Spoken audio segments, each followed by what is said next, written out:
தாய்மார்களை, மனக்கோலம் கொண்டிருக்கக்கூடிய மணமக்களை, மணமக்களுடைய பெற்றோர்களை, உற்றார் உறவினர்களை,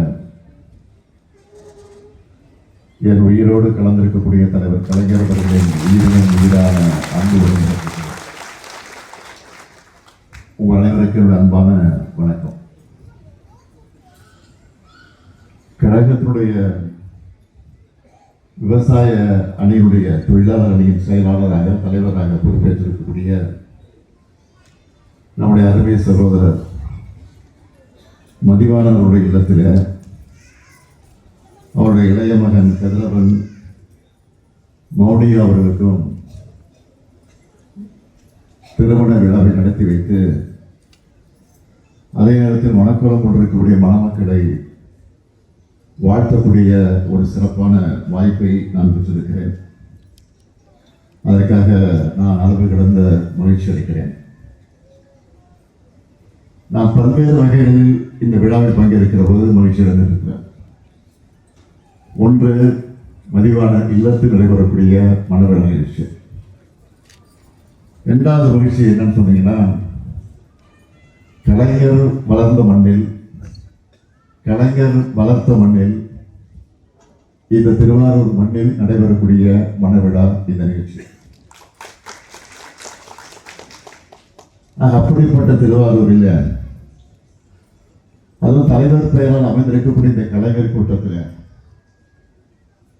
அதையே தாண்டி சொல்லணும்னா, இந்த அரங்கம் கலைஞரை ஈடெடுத்த அவருடைய அன்னை, என்னுடைய பாட்டி அஞ்சுக அம்மையார் பெயர் அமைந்திருக்கக்கூடிய இந்த அஞ்சுகம் அரங்கத்தில் நடைபெறக்கூடிய மனவிழா.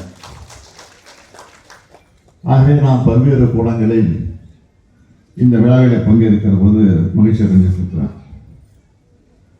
மதிவாணன் குடும்பத்தில் நான் ஏற்கனவே அவருடைய சகோதரர் காமராஜர் அவருடைய மனவிழாவை நான் தான் நடத்தி வைத்தேன். நான் எண்ணி பார்க்கிறேன், ஏறக்குறைய நம்முடைய மதிவாணன் அவர்களை எடுத்து சொன்னார். ஏறக்குறைய 40 ஆண்டு காலமாக அவர் இந்த இயக்கத்தில் தன்னை ஒப்படைத்துக் கொண்டு சிறப்பாக இயக்கத்திற்கு துணை நின்று கொண்டிருக்கிறார். முதல்ல 1986 கிளைக்கழகத்துடைய செயலாளராக இருந்து மாவட்ட கழகத்துடைய பிரதிநிதியாக 96 பொறுப்பேற்று, அதைத் தொடர்ந்து மாவட்ட கழகத்தின் துணை செயலாளரும் கடமையை நிறைவேற்றி, அதற்கு பின்னால் ஆந்திராவிட நலக்குழுவினுடைய துணை செயலாளராகவும் பொறுப்பேற்று, விவசாய தொழிலாளர் அணியின் செயலாளராகவும் பொறுப்பேற்று, அந்த அணியுடைய தலைவராக பொறுப்பேற்று இன்றைக்கு செயலாற்றிக் கொண்டிருக்கிறார். ஆக இப்படி படிப்படியாக வளர்ந்து வந்திருக்கக்கூடியவர் மதிவாணன் அவர்கள்.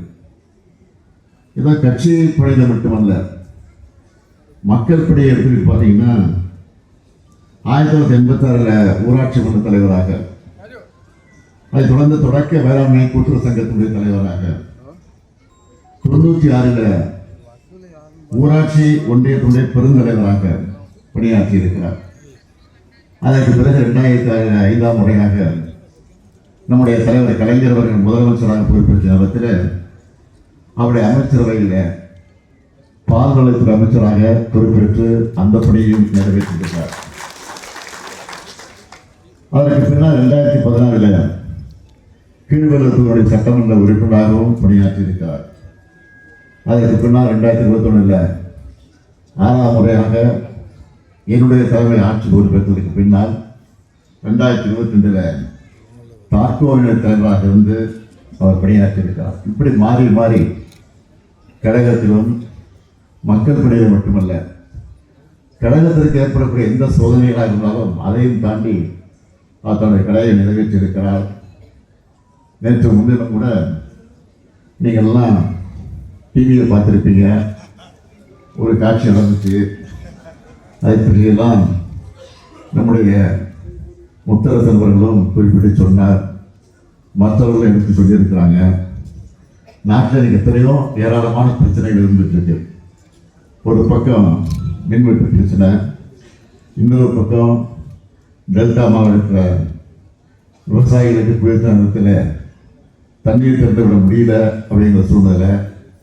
நீங்கள் ஒன்று என்னையும் பார்க்கணும், 2021 பிறகு 5 வருஷம் நான் ஆட்சி பொறுத்திருக்கும் போது ஒவ்வொரு ஆண்டும் ஓராண்டும் தவறாமல் நாம் மேற்கொள்ள குறித்த நேரத்தில் கொண்டு திறந்து வைத்திருக்கிறோம். அதுதான் நம்முடைய ஆட்சி. ஆனால் இதையெல்லாம் எடுத்து சொல்லி எதிர்கட்சிகள் தலைவராக இருக்கக்கூடிய நம்முடைய உதயநிதி அவர்கள் விளக்கமா விரிவா சட்டமன்றத்தை பேசி இருக்கக்கூடிய சூழலெல்லாம் எடுத்து சொல்லி அதன் மூலமாக முதலமைச்சர் அவர்கள் பதில் சொல்ல வேண்டும் என்று கேட்டிருக்கிறார். ஆனால் சட்டமன்றத்தில் முதலமைச்சராக இருக்கக்கூடிய என்ன பதில் சொன்னார்? எங்கே காணும், உங்க அப்பாவை காணும், இதை சொல்லியிருக்கிறார். அப்போ அங்கே கேட்டாதீங்க, மக்கள் மனசை பயிற்சிருக்கிறான்.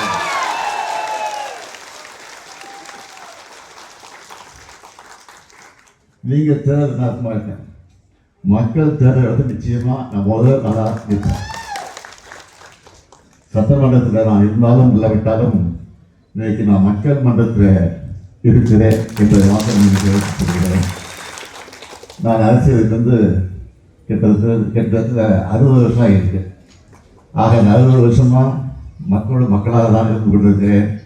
ஆட்சி இருந்தாலும் இல்லாவிட்டாலும் நாட்டு மக்களுக்காக பணியாற்றக்கூடியவர்கள் தான் திராவிட முன்னேற்ற கழகத்தை சார்ந்திருப்பதை எடுத்து சொல்லி ஒவ்வொரு மாவட்டத்திற்கும் நான் முதலமைச்சராக இருந்தபோது 4-5 முறை சேர்ந்து ஆய்வு நடத்தி, இன்னும் சொல்கிறேன், நான் முதலமைச்சராக இருந்தபோது 5 வருஷத்தில் நான் நடத்தின மாதிரி ஆய்வு கூட்டம் எந்த முதலமைச்சரும் செய்வேன்.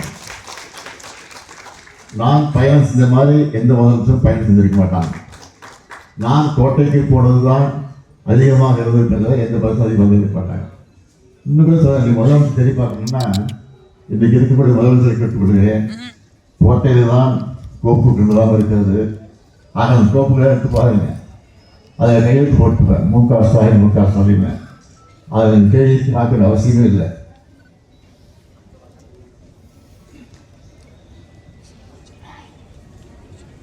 கேள்வி பார்க்க அவசியம் இல்லை.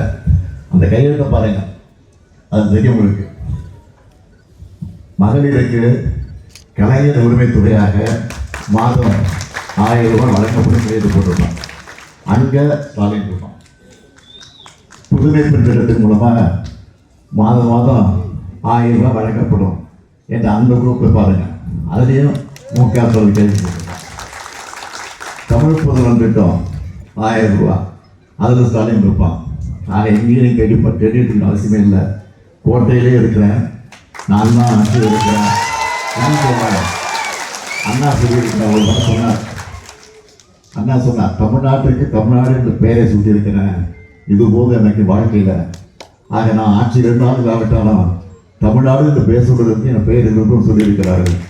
அது மாதிரி மகளிர் உரிமைக்கு தெரிந்த வரைக்கும் இந்த ஸ்டாலின் தான் இப்படி சொல்லிட்டே இருக்கலாம். ஆக நான் இங்கே நம்முடைய மதிப்புக்குரிய சகோதரர் பொதுச் செயலர் ராஜா அவர்கள் பேசுகிற போது ஒன்றை சொன்னார்கள். கூட்டணி பற்றி எல்லாம் எடுத்து சொன்னார்கள்.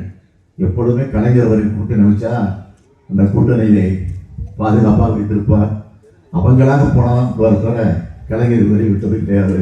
அதே மாதிரி தான் நானும் அவர் வழி நின்று நான் எந்த கூட்டணியாக இருந்தாலும் விட மாட்டேன். ஆனால் அவர்களாக போனால் அதற்கு நான் மட்டும் சொல்ல முடியாது, அதுதான் என்னுடைய கடமை. ஆனால் இன்றைக்கு இருக்கக்கூடிய மக்கள் எல்லாம் கூட்டணியே தேவையில்லை என்றுதான் சொல்லிக் கொண்டிருக்கிறார்கள்.